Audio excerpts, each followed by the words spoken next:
जय हिंद दोस्तों, आप सभी का बहुत बहुत स्वागत है हमारे YouTube चैनल एसआर इंस्टीट्यूट में। जो हमारी रेलवे प्रैक्टिस सेट की क्लास चल रही है जिसमें हम देख रहे हैं जीके जीएस के महत्वपूर्ण क्वेश्चन। तो आज हमारी रेलवे प्रैक्टिस सेट की 14वीं क्लास है। तो देखते हैं हमारे पास फर्स्ट क्वेश्चन क्या दिया गया है। चलिए, फर्स्ट क्वेश्चन क्या दिया गया है।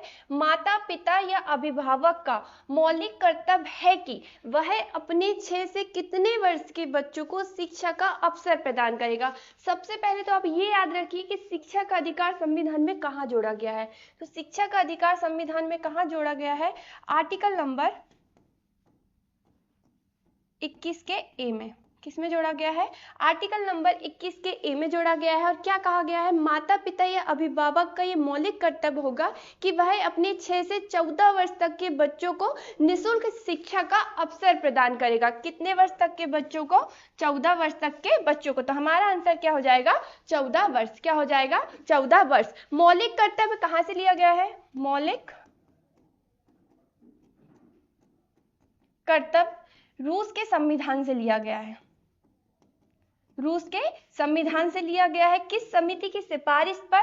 सोर्सीय समिति की सिफारिश पर। सोर्सीय समिति की सिफारिश पर क्या लिया गया है, मौलिक कर्तव्य। मौलिक कर्तव्य संविधान का भाग नहीं था। मौलिक कर्तव्य क्या नहीं था, पहले संविधान का भाग नहीं था। इसे कब जोड़ा गया है, 42वां संविधान संशोधन 1976 को। कब जोड़ा गया है, 42वां संविधान संशोधन 1976 को। तब मूलतः मौलिक कर्तव्य कितने थे, 10 थे। कितने थे, 10 थे। 11वां जो मौलिक कर्तव्य जोड़ा गया है, कब जोड़ा गया है, 86वां संविधान संशोधन 2002 को। कब जोड़ा गया है, 86वां संविधान संशोधन 2002 को क्या जोड़ा गया है, 11वां मौलिक कर्तव्य जोड़ा गया है। ठीक है, तो हमारा आंसर क्या हो जाएगा, 14 वर्ष। क्या हो जाएगा, 14 वर्ष। नेक्स्ट क्वेश्चन देखते हैं। नेक्स्ट क्वेश्चन क्या दिया गया है, कोशिका का ऊर्जा ग्रह किसको कहा जाता है। पावर हाउस किसको कहा जाता है। तो किसको कहा जाता है, माइटोकांड्रिया को।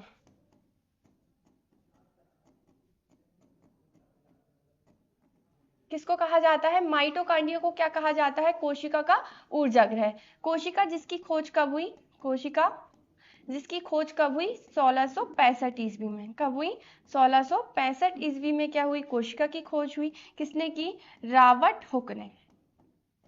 किसने की, रॉबर्ट हुक ने। रॉबर्ट हुक ने कोशिका की तो खोज की। कैसी कोशिका की खोज की, मृत कोशिका की खोज की। जीवित कोशिका की खोज किसने की, ल्यूवेनहॉक ने।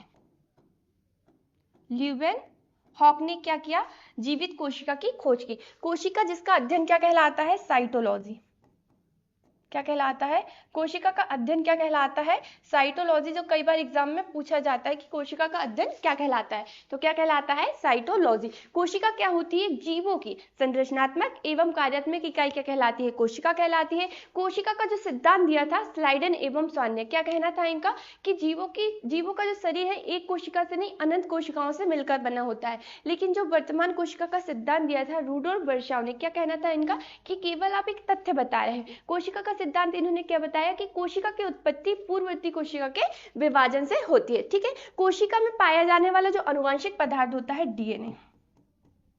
कौन सा होता है, डीएनए। क्या होता है, कोशिका में पाया जाने वाला आनुवंशिक पदार्थ डीएनए, जिसका फुल फॉर्म क्या है, D oxy ribo nucleic acid. क्या है ये, डीएनए का फुल फॉर्म क्या है, डीएनए का क्या है ये, फुल फॉर्म है। ठीक है, मानव शरीर की सबसे छोटी इकाई क्या है, मानव शरीर की सबसे छोटी इकाई है कोशिका। और मानव शरीर की सबसे छोटी कोशिका क्या होती है, शुक्राणु। क्या होती है, शुक्राणु। और सबसे बड़ी कोशिका क्या होती है, अंडाणु। क्या होती है, मानव शरीर की सबसे बड़ी जो कोशिका होती है क्या होती है, अंडाणु। ये आपको ध्यान रखना, क्या होती है, अंडाणु। ठीक है, शुक्राणु किस में पाई जाती है, नर में होती है। किस में होती है, नर में होती है। और अंडाणु किस में होती है, मादा में होती है। किस में होती है, मादा में होती है। ठीक है, नेक्स्ट क्वेश्चन देखते हैं क्या दिया गया है। नेक्स्ट क्वेश्चन क्या दिया गया है, गुड़ी पड़वा महोत्सव किस राज्य में मनाया जाता है। कौन सा महोत्सव, गुड़ी पड़वा महोत्सव किस राज्य में मनाया जाता है। तो किस राज्य में मनाया जाता है, महाराष्ट्र राज्य में। किस राज्य में, महाराष्ट्र राज्य में मनाया जाता है नए साल के रूप में। नए साल के रूप में ये महोत्सव मनाया जाता है। गुड़ी पड़वा महोत्सव महाराष्ट्र में नए साल के रूप में मनाया जाता है। ऐसा नहीं है कि सिर्फ महाराष्ट्र राज्य में ही मनाया जाता है, आंध्र प्रदेश में भी मनाया जाता है। कहाँ, आंध्र प्रदेश कर्नाटक कहाँ मनाया जाता है?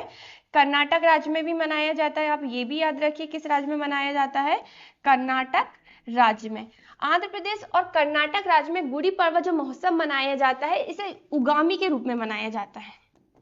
इन दो राज्यों में किस रूप में मनाया जाता है? उगामी के रूप में। किस रूप में? उगामी के रूप में गुड़ी पड़वा महोत्सव मनाया जाता है। ठीक है, गुड़ी पड़वा महोत्सव किस राज्य में मनाया जाता है? तो हमारा आंसर क्या हो जाएगा? महाराष्ट्र राज्य में। किस राज्य में? महाराष्ट्र राज्य में, जिसकी राजधानी क्या है? मुंबई। महाराष्ट्र की राजधानी क्या है? मुंबई। मध्य प्रदेश की राजधानी क्या है? भोपाल। मध्य प्रदेश की राजधानी क्या है? भोपाल। कर्नाटक जिसकी राजधानी क्या है? बेंगलुरु। कर्नाटक जिसकी राजधानी क्या है? बेंगलुरु क्या है? कर्नाटक की राजधानी है। मुंबई किसकी राजधानी है? महाराष्ट्र की। मुंबई जिसे क्या कहा जाता है? सपनों का शहर। क्या कहा जाता है? सपनों का शहर किसे कहा जाता है? मुंबई। जिसकी राजधानी क्या है? महाराष्ट्र की राजधानी क्या है? मुंबई। ठीक है, नेक्स्ट देखते हैं। चलिए नेक्स्ट क्या दिया गया है? अल्लाह रखा का संबंध किस वाद्य यंत्र से था? उस्ताद अल्लाह रखा कुरैशी। इनका पूरा नाम क्या है? उस्ताद अल्लाह रखा कुरैशी। जिनका संबंध किस वाद्य यंत्र से था? तो ये तबला वादक थे। क्या थे ये? तबला वादक थे, जिन्हें पद्मश्री कब दिया गया? पद्मश्री कब दिया गया? 1977 में। कब दिया गया? 1977 में क्या दिया गया? इन्हें पद्मश्री से सम्मानित किया गया। संगीत नाटक अकादमी पुरस्कार। संगीत नाटक अकादमी पुरस्कार कब दिया गया इन्हें? 1982 में। कब दिया गया? संगीत नाटक अकादमी पुरस्कार 1982 में इन्हें सम्मानित किया गया। प्रसिद्ध तबला वादक अल्लाह रखा कुरैशी को। किसे? प्रसिद्ध तबला वादक अल्लाह रखा कुरैशी को। और अभी आपको हाल ही में पता होगा अल्लाह रखा, जिनके बेटे का नाम क्या है? जाकिर हुसैन। जाकिर हुसैन, जिनकी मृत्यु हाल ही में हुई है। कब हुई है? 14 दिसंबर 2024 को क्या हुई है? अभी हाल ही में इनकी मृत्यु हुई है। जाकिर हुसैन, जिन्हें पद्मश्री, पद्म भूषण, पद्म विभूषण से सम्मानित किया गया है। कब कब दिया गया इन्हें? पद्मश्री, पद्म भूषण और पद्म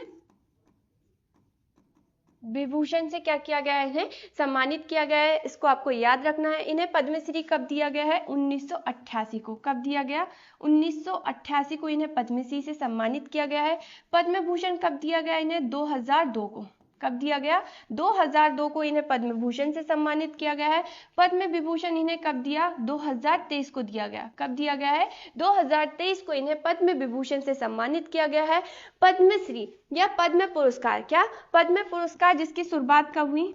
पद्म पुरस्कार जिसकी शुरुआत कब हुई? 1954 में। कब हुई? 1954 में। ये 3 तरह से दिया जाता है। कितने तरह से दिया जाता है? ये 3 तरह से दिया जाता है। पद्मश्री, पद्म भूषण, पद्म विभूषण।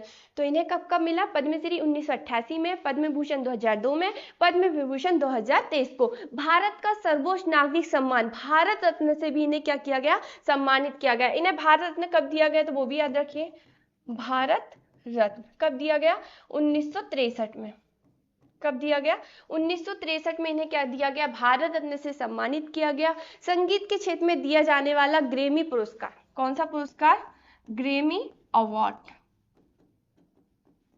ग्रैमी अवार्ड से भी इन्हें क्या सम्मानित किया गया? कब कब दिया गया इन्हें? 1992। कब दिया गया? 1992 और 2009 को। कब? 2009 को। तो क्वेश्चन क्या था? अल्लाह रखा कुरैशी का संबंध किस वाद्य यंत्र से है? तो हमारा आंसर हो जाएगा तबला वादक है। क्या है? तबला वादक। नेक्स्ट देखते हैं। चलिए नेक्स्ट क्या दिया गया है? दीन ए इलाही नामक नया धर्म किसके द्वारा शुरू किया गया था? दीन ए इलाही धर्म, जिसे ईश्वर का धर्म कहा जाता है, ये किसके द्वारा शुरू किया गया था? अकबर के द्वारा। किसके द्वारा शुरू किया गया था? अकबर के द्वारा। कब? 1982 को। कब किया गया था? कब किया गया था? 1582 को। 1582 को। दीन ए इलाही नामक नया धर्म किसके द्वारा शुरू किया गया था? तो किसके द्वारा शुरू किया गया था? अकबर के द्वारा। कब किया गया था? 1582 में। अकबर का विचार था, अकबर का विचार था इस्लाम और हिंदू धर्म को विश्वास में जोड़ा जाना चाहिए। क्या जोड़ा जाना चाहिए? ठीक है, अकबर का विचार था, किसका? अकबर का विचार था इस्लाम और हिंदू धर्म को विश्वास में जोड़ा जाना चाहिए। तो अकबर ने क्या? दीन ए इलाही नामक धर्म शुरू किया। कब किया? 1582 में। कब किया? 1582 में। तो हमारा आंसर क्या हो जाएगा? अकबर। ठीक है, नेक्स्ट देखते हैं। नेक्स्ट क्वेश्चन क्या दिया गया है? आईने अकबरी एक महान ऐतिहासिक कृति निम्नलिखित में से किसके द्वारा लिखी गई थी? तो किसके द्वारा लिखी गई थी? अबुल फजल के द्वारा। किसके द्वारा लिखी गई थी? अबुल फजल के द्वारा क्या लिखी गई थी? आईने अकबरी, जो क्या है? एक महान ऐतिहासिक कृति है। अबुल फजल ने क्या लिखा है? अकबरनामा। अकबरनामा किसने लिखा? कई बार ये पूछा जाता है अकबरनामा किसने लिखा है, तो किसने लिखा है? अबुल फजल ने। अबुल फजल ने और क्या लिखा? आईने अकबरी। तो हमारा आंसर क्या हो जाएगा? अबुल फजल। क्या हो जाएगा? अबुल फजल। ठीक है, नेक्स्ट देखते हैं। नेक्स्ट क्वेश्चन क्या दिया गया है? कौन सा मकबरा द्वितीय ताजमहल कहलाता है? भारत में सिर्फ एक ही ताजमहल है। क्या? भारत में सिर्फ एक ही ताजमहल है। याद रखिए वो ताजमहल कहाँ है? ताजमहल कहाँ है? आगरा में। एक ही ताजमहल है जो कहाँ है? आगरा में। आगरा कहाँ आता है? उत्तर प्रदेश में। कहाँ आता है? उत्तर प्रदेश में। ताजमहल 7 अजूबों में से एक अजूबा क्या है? ताजमहल। 7 अजूबों में से एक अजूबा क्या है? ताजमहल, जो कहाँ आता है? आगरा में। आगरा कहाँ आता है? ताजमहल कहाँ है? आगरा में, जो कहाँ आता है? उत्तर प्रदेश में। ताजमहल को यूनेस्को की विश्व धरोहर सूची में शामिल किया गया है। कब? 1983 को। कब किया गया है? 1983 को। ताजमहल जिसे प्रेम की निशानी कहा जाता है। क्या कहा जाता है? ताजमहल को प्रेम की निशानी कहा जाता है। खाक प्रेम की निशानी कहा जाता है। जिन जिन लोगों ने ताजमहल का निर्माण किया था सभी के हाथ कटवा दिए थे। किसने? शाहजहां ने। ताजमहल का निर्माण किसने करवाया था? शाहजहां ने, अपनी बेगम मुमताज के लिए। किसके लिए? अपनी बेगम मुमताज के लिए। जितने लोग ने ताजमहल का निर्माण किया था, ताजमहल बनाया था, उन सभी कारीगरों के क्या हाथ कटवा दिए थे। तो क्या ये प्रेम की निशानी है? कहते हैं कि ताजमहल क्या है? प्रेम की निशानी है। ठीक है, उनके अनुसार ताजमहल क्या है? प्रेम की निशानी है। ठीक है, कौन सा मकबरा द्वितीय ताजमहल कहलाता है? द्वितीय ताजमहल कहलाता है तो कौन सा कहलाता है? राबिया उत दौरानी का मकबरा, जिसे बीबी का मकबरा कहते हैं। क्या कहते हैं? बीबी का मकबरा कहते हैं, जो कहां पर है? महाराष्ट्र के औरंगाबाद में। महाराष्ट्र के औरंगाबाद में। जिसका निर्माण किसने करवाया? औरंगजेब ने। औरंगजेब ने क्या करवाया था? बीबी के मकबरा का निर्माण। किसका? बीबी का मकबरा का निर्माण किसने करवाया था? मुगल बादशाह औरंगजेब ने, जो कहाँ है? महाराष्ट्र के औरंगाबाद में। ठीक है, ऑप्शन में हमारे पास क्या दिया गया है? एतमाद उत दौला का मकबरा। ये कहाँ है? तो ये आगरा में है। कहाँ है ये मकबरा? आगरा में है। अनारकली का मकबरा ये कहाँ है? जम्मू कश्मीर में। कहाँ ये मकबरा? जम्मू कश्मीर में। ये मकबरा किसने बनवाया था? जहांगीर ने। जब जहांगीर का क्या आया था? शासन काल आया था। जहांगीर किसका पुत्र है? अकबर का, जिसे सलीम के नाम से जाना जाता है। अकबर ने क्या? अनारकली को क्या दीवार में चुनवा दिया था? किसको? अनारकली को दीवार पर चुनवा दिया था। जहां पर अनारकली को क्या चुनवाया गया था, वहीं पर जहांगीर ने क्या, जिसे सलीम के नाम से जाना जाता है, अनारकली का मकबरा बनवाया, जो कहां पर है? जम्मू कश्मीर में। कहां पर है? जम्मू कश्मीर में। तो अनारकली का जो मकबरा, इसका निर्माण किसने करवाया था? जहांगीर ने। किसने करवाया था? जहांगीर ने, अपनी प्रेमिका अनारकली के लिए। किसके लिए? अनारकली के लिए। ठीक है, तो कौन सा मकबरा द्वितीय ताजमहल कहलाता है? तो हमारा आंसर क्या हो जाएगा? राबिया उत दौरानी का मकबरा, जिसे बीबी का मकबरा कहा जाता है। ठीक है, नेक्स्ट देखते हैं। चलिए, नेक्स्ट क्या दिया गया है? राष्ट्रीय ग्रामीण रोजगार गारंटी योजना कब प्रारंभ की गई थी? तो कब प्रारंभ की गई थी? 2 फरवरी 2006 को। कब की गई थी? 2 फरवरी 2006 को। किसने प्रारंभ की थी? महात्मा गांधी ने। किसने प्रारंभ की थी? महात्मा गांधी ने। राष्ट्रीय ग्रामीण रोजगार गारंटी, जिसमें 100 दिनों का क्या रोजगार दिया जाता है। कितने दिनों का? 100 दिनों का। 100 दिनों को क्या दिया जाता है? रोजगार दिया जाता है। जो कब प्रारंभ हुई? 2 फरवरी 2006 को। कब? 2 फरवरी 2006 को। किसने प्रारंभ की थी? महात्मा गांधी ने। तो हमारा आंसर क्या हो जाएगा? 2 फरवरी 2006। ठीक है, नेक्स्ट देखते हैं। नेक्स्ट क्या दिया गया है, विश्व विकास रिपोर्ट कौन प्रकाशित करता है। क्या क्वेश्चन पूछा है, विश्व विकास रिपोर्ट कौन प्रकाशित करता है। ठीक है, वर्ल्ड डेवलपमेंट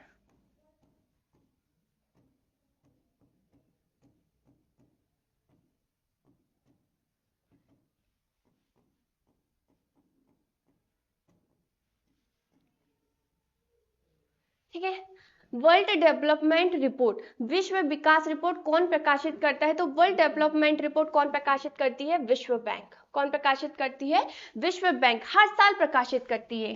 कब, हर साल ये रिपोर्ट प्रकाशित करती है। कब, हर साल ये रिपोर्ट प्रकाशित होती है। ठीक है, विश्व विकास रिपोर्ट। ठीक है, कौन सी, विश्व बैंक, जिसकी स्थापना कब हुई, 1944 को। कब हुई, 1944 को क्या हुई, विश्व बैंक की स्थापना हुई। इसका हेडक्वार्टर कहाँ है, हेडक्वार्टर कहाँ है, वाशिंगटन डीसी में। कहाँ है, वाशिंगटन डीसी में। क्या है, इसका हेडक्वार्टर है। और वर्तमान में इसके जो अध्यक्ष हैं, वर्तमान में विश्व बैंक के जो अध्यक्ष हैं कौन है, अजय बंगा। कौन है, अजय बंगा क्या है, विश्व बैंक के वर्तमान में अध्यक्ष है। आपको याद रखना है, विश्व बैंक जिसकी स्थापना कब हुई, 1944 को हुई। तब इसके अध्यक्ष किसे बनाया गया था, यूजिन मेयर को। यूजिन मेयर को क्या बनाया था, अध्यक्ष बनाया था। कब, जब विश्व बैंक की क्या हुई थी, स्थापना हुई थी 1944 को। वर्तमान में कौन है, अजय बंगा। भारत में विश्व विकास रिपोर्ट कौन प्रकाशित करता है, यूएनडीपी, जिसकी स्थापना कब हुई, 1965 में। कब हुई, 1965 में क्या हुई, इसकी स्थापना हुई। और इसका हेडक्वार्टर कहाँ पर है, न्यूयॉर्क में। इसका हेडक्वार्टर कहाँ पर है, न्यूयॉर्क में। ठीक है, नेक्स्ट क्वेश्चन देखते हैं। नेक्स्ट क्वेश्चन क्या दिया गया है, भारत का सर्वोच्च विधि अधिकारी कौन होता है। क्या क्वेश्चन पूछा है, भारत का सर्वोच्च विधि अधिकारी कौन होता है, तो कौन होता है, भारत के अटर्नी जनरल, जिन्हें महान्यायवादी कहा जाता है। भारत के अटर्नी जनरल, जिन्हें महान्यायवादी कहा जाता है। और महान्यायवादी का वर्णन संविधान में कहाँ मिलता है, आर्टिकल नंबर 76 में। कहाँ मिलता है, आर्टिकल नंबर 76 में महान्यायवादी का वर्णन मिलता है। किसका वर्णन मिलता है, महान्यायवादी का वर्णन मिलता है। भारत के अटॉर्नी जनरल वर्तमान में कौन है, आर वेंकटरमणी। आर वेंकटरमणी वर्तमान में क्या है, भारत के अटॉर्नी जनरल है। ऑप्शन में हमारे पास क्या दिया गया है, राष्ट्रपति। तो वर्तमान में राष्ट्रपति है द्रौपदी मुर्मू। द्रौपदी मुर्मू क्या है, वर्तमान में राष्ट्रपति है। ठीक है, भारत के सॉलिसिटर जनरल कौन, भारत के सॉलिसिटर जनरल कौन है, तुषार मेहता। तुषार मेहता क्या है, भारत के सॉलिसिटर जनरल है। तो भारत का सर्वोच्च विधि अधिकारी कौन होता है, भारत की अटॉर्नी जनरल, जिन्हें क्या कहा जाता है, महान्यायवादी। तो हमारा आंसर क्या हो जाएगा, भारत के अटॉर्नी जनरल। ठीक है, नेक्स्ट देखते हैं। चलिए, नेक्स्ट क्वेश्चन क्या दिया गया है, भारतीय अर्थव्यवस्था को किस रूप में व्यक्त किया जा सकता है। क्या क्वेश्चन पूछा है, भारतीय अर्थव्यवस्था को किस रूप में व्यक्त किया जा सकता है। पहले तो आप ये समझिए, अर्थव्यवस्था क्या होती है, उत्पादन, वितरण, क्या, उत्पादन, वितरण, खपत की एक सामाजिक क्षेत्र है। अर्थव्यवस्था क्या है, अर्थव्यवस्था जिसमें क्या करना, उत्पादन करना, उसका वितरण करना, खपत करना, ये सब क्या है, एक सामाजिक क्षेत्र है। क्या है, ये सामाजिक क्षेत्र है। भारतीय अर्थव्यवस्था को 3 क्षेत्रों में बांटा गया है। कितने क्षेत्रों में बांटा गया है, 3 क्षेत्रों में। प्राथमिक क्षेत्र, प्राथमिक क्षेत्र जो किस पर आधारित है, कृषि पर आधारित है। किस पर आधारित है, कृषि पर आधारित है। ठीक है, द्वितीयक क्षेत्र,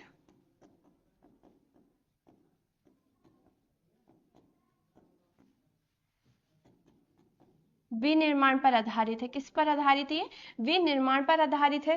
तृतीयक क्षेत्र, तृतीयक क्षेत्र सेवाएं देना, क्या देना, सेवाएं देना, ये इस पर आधारित है, सेवाएं देना। ठीक है, अभी हमने देख लिया कि भारतीय अर्थव्यवस्था के कितने क्षेत्र हैं, 3 क्षेत्रों में क्या भारतीय अर्थव्यवस्था को बांटा जाता है। प्राथमिक क्षेत्र जो कृषि पर आधारित है, द्वितीय क्षेत्र जो विनिर्माण पर आधारित है, और तृतीय क्षेत्र जो सेवाएं पर आधारित है। किस पर आधारित है, सेवाएं पर आधारित है। भारतीय अर्थव्यवस्था को किस रूप में व्यक्त किया जा सकता है, तो हमारे पास ऑप्शन क्या दिया गया है, मिश्रित अर्थव्यवस्था में, सेकेंड ऑप्शन क्या दिया गया है, पूंजीवादी अर्थव्यवस्था में, और थर्ड ऑप्शन क्या दिया गया है, समाजवादी अर्थव्यवस्था में, और फोर्थ ऑप्शन क्या दिया गया है, ग्रामीण अर्थव्यवस्था में। तो जो भारतीय अर्थव्यवस्था है जो कृषि पर आधारित है, इसे किस रूप में व्यक्त किया जा सकता है, मिश्रित अर्थव्यवस्था में। तो हमारा आंसर क्या हो जाएगा, मिश्रित अर्थव्यवस्था। ठीक है, नेक्स्ट देखते हैं। चलिए नेक्स्ट क्या दिया गया है, भारत का राष्ट्रपति अपना त्यागपत्र किसको संबोधित करता है। क्या क्वेश्चन पूछा है, भारत का राष्ट्रपति अपना त्यागपत्र किसे संबोधित करता है। अगर भारत का राष्ट्रपति चाहे कि वो अपने पद पर नहीं रहना चाहता, उसे इस्तीफा देना, उसे अपना त्यागपत्र देना है, तो वो किसको संबोधित करके अपना त्यागपत्र देगा, उपराष्ट्रपति को। किसको देगा, उपराष्ट्रपति को। अगर उपराष्ट्रपति चाहे कि मुझे अपने पद पर नहीं रहना, मुझे अब अपने पद पर कार्य नहीं करना है, तो उपराष्ट्रपति अपना इस्तीफा या अपना त्यागपत्र किसको देना चाहेगा, राष्ट्रपति को देगा। ये किसको देगा, राष्ट्रपति को। उपराष्ट्रपति अपना त्यागपत्र किसको देते हैं, राष्ट्रपति को। प्रधानमंत्री भी अपना त्यागपत्र किसको देते हैं, राष्ट्रपति को। अपना इस्तीफा किसको देते हैं, राष्ट्रपति को। लोकसभा का जो अध्यक्ष होता है, ना ये राष्ट्रपति को देगा ना प्रधानमंत्री को देगा। लोकसभा का जो अध्यक्ष होता है, ये अपना त्यागपत्र किसको देता है, लोकसभा के उपाध्यक्ष को। किसको देता है, लोकसभा के उपाध्यक्ष को क्या देता है, ये अपना त्यागपत्र देता है। ठीक है, राष्ट्रपति जिसकी नियुक्ति किसके द्वारा की जाती है, राष्ट्रपति जिसकी नियुक्ति किसके द्वारा की जाती है, नियुक्ति निर्वाचक मंडल के द्वारा, निर्वाचक मंडल के द्वारा की जाती है, राष्ट्रपति की नियुक्ति की जाती है। ठीक है, और इनको पद से हटाने के लिए क्या, इनको पद से हटाने के लिए महाभियोग की प्रक्रिया चलाई जाती है। आर्टिकल नंबर 61 के तहत अगर राष्ट्रपति को पद से हटाना है तो केवल महाभियोग की प्रक्रिया के दौरान ही राष्ट्रपति को अपने पद से हटाया जा सकता है। और ये प्रक्रिया किस आर्टिकल में दी गई है, आर्टिकल नंबर 61 में कहा गया है। क्या कहा गया है, राष्ट्रपति पर महाभियोग की प्रक्रिया चलाई जाती है। किस आर्टिकल पे, आर्टिकल नंबर 61। राष्ट्रपति जिसकी नियुक्ति किसके द्वारा की जाती है, निर्वाचक मंडल के द्वारा। किसके द्वारा, निर्वाचक मंडल के द्वारा। अगर भारत का राष्ट्रपति चाहे कि अपना त्यागपत्र देना है तो वो किसको देगा, उपराष्ट्रपति को। किसको देगा, उपराष्ट्रपति को। तो हमारा आंसर क्या हो जाएगा, उपराष्ट्रपति। वर्तमान में उपराष्ट्रपति कौन है, जगदीप धनखड़। जगदीप धनखड़ क्या है, वर्तमान में राष्ट्रपति हैं। प्रधानमंत्री वर्तमान में क्या है, उपराष्ट्रपति हैं। प्रधानमंत्री कौन है, नरेंद्र मोदी। नरेंद्र मोदी क्या है, प्रधानमंत्री है। राष्ट्रपति कौन है वर्तमान में, द्रौपदी मुर्मू। कौन है, द्रौपदी मुर्मू क्या है, वर्तमान में राष्ट्रपति है। लोकसभा के जो वर्तमान में अध्यक्ष है, 18वीं लोकसभा के जो वर्तमान में अध्यक्ष है, ओम बिरला। कौन है, ओम बिरला क्या है, 18वीं लोकसभा के वर्तमान में अध्यक्ष है। ठीक है, अटॉर्नी जनरल अभी हमने देखा था कि भारत के जो वर्तमान में अटॉर्नी जनरल है कौन है, आर वेंकट रमनी। कौन है, आर वेंकट रमनी। ठीक है, नेक्स्ट क्वेश्चन देखते हैं। मूल संविधान में कुल कितने अनुच्छेद और कितनी अनुसूचियां थी। कब, मूल संविधान में तो कितने थे, 395 क्या थे, आर्टिकल थे। कितने थे, 395 आर्टिकल थे। 22 क्या थे, भाग। 22 भाग थे। कितने भाग थे, 22 भाग थे। और 8 अनुसूची थी। कितनी अनुसूची थी, 8 अनुसूची थी। कब, मूल संविधान में। वर्तमान में कितने आर्टिकल हो गए हैं, 450 प्लस क्या हो गए हैं, आर्टिकल हो गए हैं। कितने हो गए हैं, 450 प्लस क्या हो गए हैं, आर्टिकल हो गए। पहले भाग कितने थे, 22 थे। अभी भाग कितने हो गए हैं, 25 भाग। कितने भाग हो गए हैं, 25 भाग हो गए हैं। वर्तमान में कितनी अनुसूचियां हो गई हैं, 12 अनुसूची हो गई हैं। कितनी अनुसूची हो गई है, 12 अनुसूची हो गई। मूल संविधान में कितनी अनुसूची थी, 8 अनुसूची थी। 9वीं अनुसूची कब जोड़ी गई है, 1951 में। कब जोड़ी गई है, 9वीं अनुसूची कब जोड़ी गई है, 1951 में, संपत्ति के लिए। किसके लिए जोड़ी गई है, संपत्ति के लिए जोड़ी गई है। 10वीं अनुसूची 52वां संविधान संशोधन 1985 को। कब जोड़ी गई है, 52वां संविधान संशोधन 1985 को, दल बदल कानून के लिए।